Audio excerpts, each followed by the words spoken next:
लोग कहते हैं कि गुस्सा इंसान का सबसे बड़ा दुश्मन होता है, क्योंकि गुस्से में इंसान अपना कंट्रोल खो देता है और गुस्सा शांत होने के बाद में पछताने के अलावा उसके पास कुछ भी नहीं बचता। इससे जुड़ी हुई एक कहानी मैं आपको लोगों के लिए लेकर आया हूँ। एक गांव में एक व्यक्ति अपनी पत्नी और बेटे के साथ रहता था। वह व्यक्ति और उसकी पत्नी बहुत ही विनम्र स्वभाव के थे। वही उनका पुत्र बहुत ही गुस्सैल था। वह हर समय चिढ़ा हुआ रहता था और बात बात पर गुस्सा करता था। माता पिता अपने बेटे के गुस्सैल स्वभाव को लेकर बहुत चिंतित थे। वे चाहते थे कि उसके स्वभाव में परिवर्तन आए, लेकिन लाख समझाने के बाद भी उसका गुस्सा कम नहीं हो रहा था। एक बार गांव में एक सन्यासी आए हुए थे, जो लोगों के जीवन में सकारात्मक परिवर्तन लाने के लिए बहुत लोकप्रिय थे। जब उस व्यक्ति ने उनके बारे में सुना, अपनी पत्नी और अपने बेटे के साथ उनके पास पहुंचे और बोले, बाबा, यह हमारा बेटा है, इसे बहुत गुस्सा आता है। गुस्से पर इसका कोई नियंत्रण नहीं है। हमारे समझाने का भी इस पर कोई असर नहीं होता। अब आप ही ऐसा कोई उपाय बताएं कि इसका गुस्सा कम हो जाए। सन्यासी ने कहा, ऐसा करो, आप अपने बेटे को आज दिन भर के लिए मेरे पास छोड़ जाओ। माता पिता ने वैसा ही किया। वे अपने बेटे को सन्यासी के पास छोड़कर लौट आए। सन्यासी ने उस बच्चे से कहा, पुत्र, मैं तुम्हें काम देता हूँ, क्या तुम वह करोगे? लड़का भी अपने गुस्से की आदत से परेशान था और चाहता था कि उसकी आदत छूट जाए। वह बोला, यदि आपके दिए काम से मेरे गुस्से करने की आदत छूट जाएगी तो मैं जरूर कराऊं। सन्यासी उसकी बात को सुनकर मुस्कुराए और बोले, मैं प्रयास कर रहा हूँ पुत्र, तुम भी मेरा साथ दो और जाओ चिकनी मिट्टी के 2 ढेर तैयार करो। लड़के ने वैसा ही किया। तब सन्यासी ने कहा, अब इस मिट्टी के 2 दिल तैयार करो।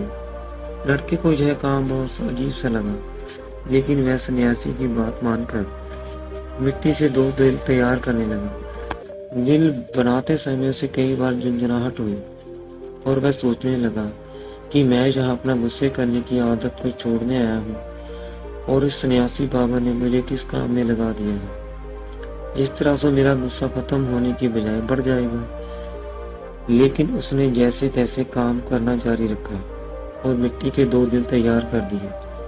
वह उन 2 दिलों को लेकर सन्यासी के पास गया और बोला, बाबा, ये मिट्टी के 2 दिल मैंने अपना काम कर दिया है और तैयार हो गए हैं, और मुझे जिस उद्देश्य के लिए मेरे माता पिता ने आपके पास भेजा है उस पर आइए और उसके लिए कुछ कीजिए।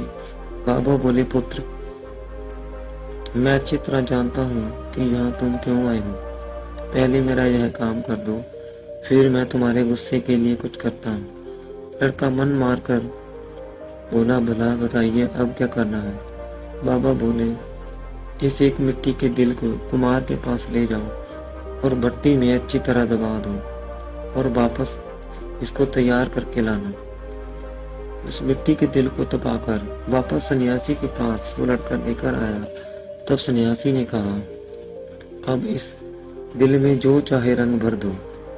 लड़के ने उस दिल को लाल रंग से रंग दिया और रंग चढ़ने के बाद बहुत सुंदर दिख रहा था।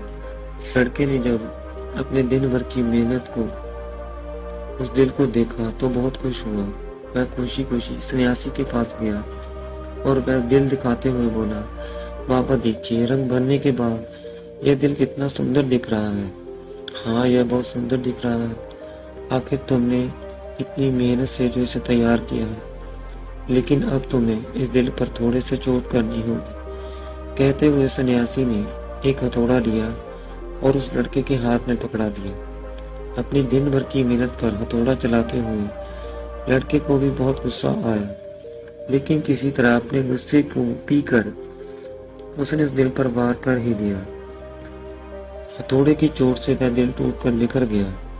लड़के को बहुत दुख हुआ और वह बोला, बाबा, मेरे दिन भर की मेहनत बर्बाद होगी। लेकिन सन्यासी ने उसकी बात पर ध्यान नहीं दिया और मिट्टी का बना हुआ दूसरा दिल देते हुए कहा, अब इस दिल पर भी हथौड़े से वार करो। लड़के ने वैसा ही किया, लेकिन हथौड़े की चोट से उस दिल पर हथौड़े का निशान उभर कर आया, लेकिन वह दिल टूटा नहीं। लड़का आश्चर्यचकित होकर बोला, मेरा पूरा दिन यहाँ बेकार के गांव में चला गया। अब मैं यहाँ एक क्षण भी नहीं रुकने वाला, मैं जा रहा हूँ। सन्यासी ने उसे रोका, आज दिन भर तुमने जो श्रवण किया है उसका वास्तविक अर्थ तो समझ जाओ। लड़का रुक गया। सन्यासी ने उसे समझाते हुए कहा, पुत्र, जिस मिट्टी के दिल पर तुम काम कर रहे थे वह वास्तविक दिल का एक प्रतिरूप है।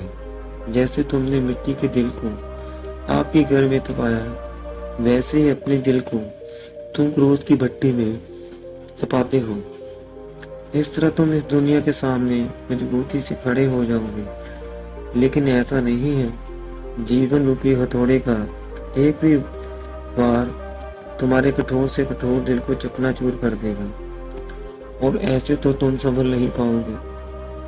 इसलिए जीवन में दुख दर्द को सहन करने के लिए तुम्हें अपना दिल नरम बनाना होगा, ताकि जब भी उस पर कोई दुख आएगा तो उस समय कुछ समय के लिए असर जरूर होगा,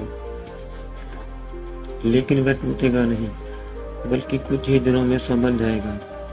क्रोध जितना नुकसान दूसरों को करता है, उससे कहीं अधिक हमारा स्वर कहता है। इसलिए विरोध करना छोड़ दो, अपने दिल में अच्छी तरह चमक को स्थान दो, तो उसे विनम्र बनाओ। लड़के की आंखें खुल चुकी थी।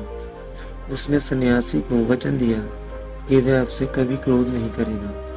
वह अपने क्रोध पर काबू रखने की कोशिश करेगा, अपने व्यवहार में सुधार लाने की कोशिश करेगा। तो देखो, अपने क्रोध जितना नुकसान दूसरों का करता है, उससे कहीं अधिक नुकसान हमारा स्वयं का होता है। तो जाते जाते बस इतना ही कहना चाहता हूँ कि क्रोध एक ऐसी आग के समान है, जिसे अगर व्यक्ति अपने वश में कर ले तो उसे बुझा सकता है। लेकिन अगर इस आग को वह अपने वश में नहीं कर पाता तो वह आग उसे जला देती है। धन्यवाद।